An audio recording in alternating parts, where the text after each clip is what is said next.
खुलुमबाय बेयो बड'लेण्ड इंखं टेलिभिजन दिनै 9 डिसेम्बर 2020 बुधबार खालि सानसेनि बरादखौ नोंथांमोननि खाथियाव लानानै फैदों आं सदानन्द दैमारिया।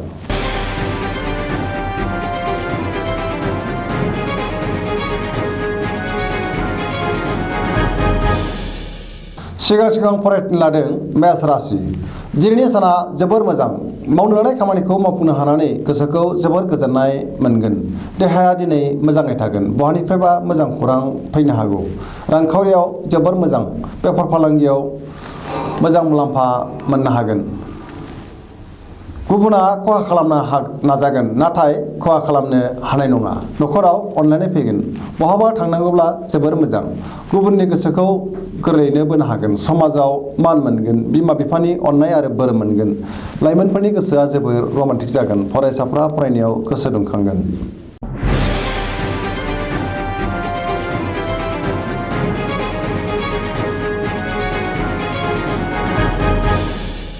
वृष राशि।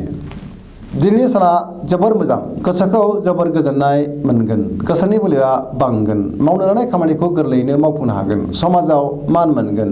रांखावरियाव दिनै बारा मोजां नङा अब्लाबो खरसायाबो खम जागोन।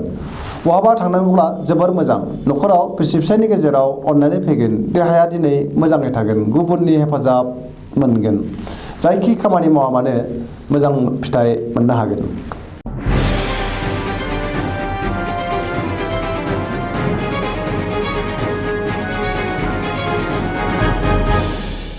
मिथुन राशि। दिनैनि साना मोजां आरो गाज्रिनि गेजेरजों बाबेनलांगोन। गोब्राब खामानियाव मुखुब थानांगोन। देहाखौ मेंनाय मोनगोन। जानाय लोंनायाव सांग्रां जानाया गाहाम। रांखावरियाव मोजांद्राय नङा। नाङा फाङा खरसाया बांगोन। बेफार फालांगियाव मोजां। न'खराव अनलायनाय फैगोन। समाजाव मान मोनगोन। गोसोनि बोलोआ बांगोन। मावनो लानाय खामानिखौ मावफुंनो हागोन।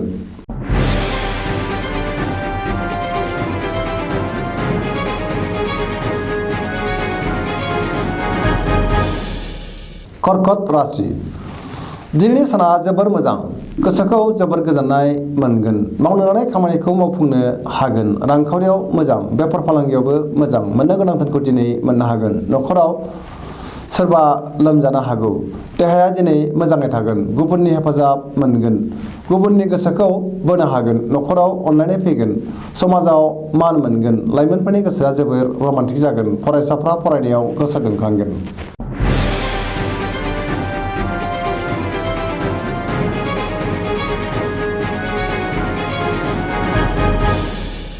सिंह राशि। दिनैनि साना मोजां आरो गाज्रिनि गेजेरजों बाबेनलांगोन। गोसोखौ जोबोर गुलाय गुजाय मोनगोन। मावनो लानाय खामानियाव टेबार नांगोन। सोरबा लोगोआ खहा खालामनो नाजागोन। सुथुरा बांगोन। सांग्रां जानाया गाहाम। रांखावरियाव मोजां। बेफार फालांगियावबो मोजां होनजायो। गोसोनि साननायफोरा टेबार नांगोन। गावनि गोसोनि बाथ्राखौ गुबुननो फोरमायाजासिनो थायोब्ला मोजां जागोन।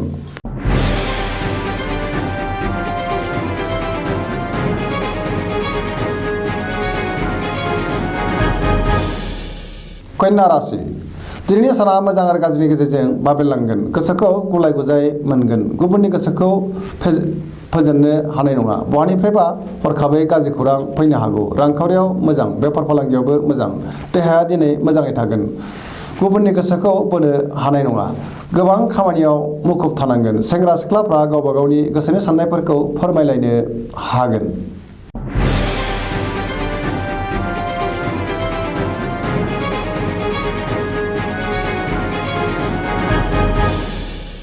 तुला राशि। दिनैनि साना जोबोर मोजां। गोसोनि बोलोआ बांगोन। गोसोनि साननाया जाफुंगोन।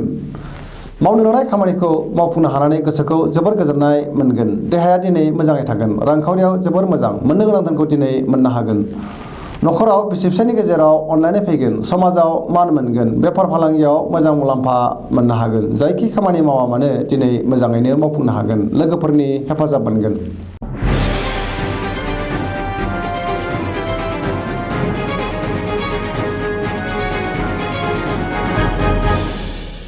वृश्चिक राशि। दिनैनि साना जोबोर मोजां। गोसोआव गोजोननाय फैगोन मावनो लानाय खामानिखौ थि समावनो मावफुंनो हागोन गोसोनि साननायफोरा जाफुंगोन गोसोनि बोलोआ बांगोन समाजाव मान मोनगोन न'खराव अनलायनाय फैगोन रांखावरियाव जोबोर मोजां बेफार फालांगियावबो मोजां मुलाम्फा मोननो हागोन देहाया दिनै मोजाङै थागोन गुबुननि हेफाजाब मोनगोन फरायसाफ्रा फरायनायाव गोसो दुंखांगोन।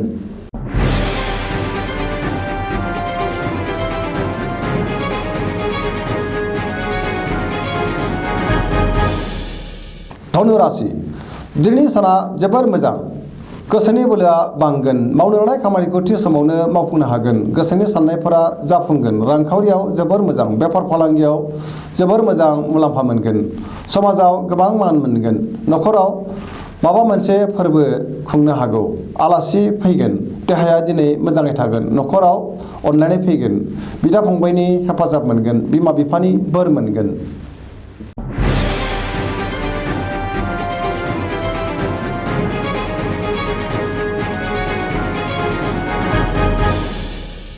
मकर राशि दिनैनि साना जोबोद मोजां गोसोनि साननायफोरा जाफुंगोन सिगांनि आद्रा खामानिखौ मावफुंनो हानानै गोसोखौ जोबोर गोजोननाय मोनगोन रांखावरियाव जोबोर मोजां मोननो गोनां धोनखौबो दिनै मोननो हागोन बेफार फालांगियाव जोबोर मोजां मुलाम्फा मोनगोन गुबुनजों मोजां सोमोन्दो लाखिनो रोंगोन गोब्राब खामानिखौ मावफुंनो हागोन गोदान खामानि मावनो बिबान मोनगोन न'खराव अनलायनाय फैगोन बिदा फंबायजों हेफाजाब होजागोन।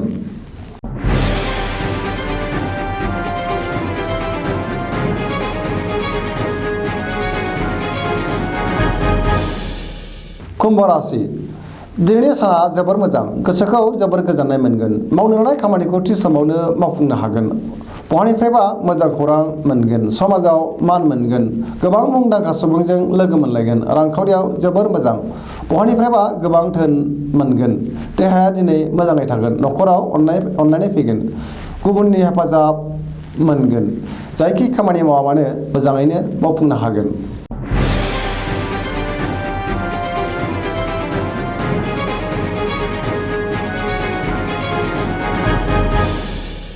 मीन राशि दिनैनि साना मोजां आरो गाज्रिनि गेजेरजों बाबेनलांगोन गोसोआव गुलाय गुजाय साननाय फैगोन गोसोनि बोलोआ लोरबां जागोन गावनि साननायखौ गुबुननो दा फोरमाय देहाया मोजाङै थागोन रांखावरियाव मोजां बेफार फालांगियाव मोजां न'खराव अनलायनाय फैगोन गोसोआ दिनै जोबोर रमान्टिक जागोन सोरबा लोगोआ जानबुंजों माबा मोनसे खौरां हरगोन। दिनैनि राशि फरायथिनाया एसेनोसै जोबनायाव बेखौनो खावलायो जाहाथे नोंथांमोना सानफ्रामबो जोंनि बे बड'लेण्ड इंखं टेलिभिजनखौ नायबाय थायो आरो साबस्क्राइब खालामो एसेनोसै गोजोन्थों।